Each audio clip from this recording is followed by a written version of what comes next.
Good morning mga katropa. Flex ko lang tong aking bonsai na coconut.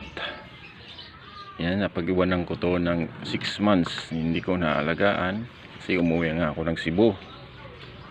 Ito na po siya. Kahapon nilinis ko siya.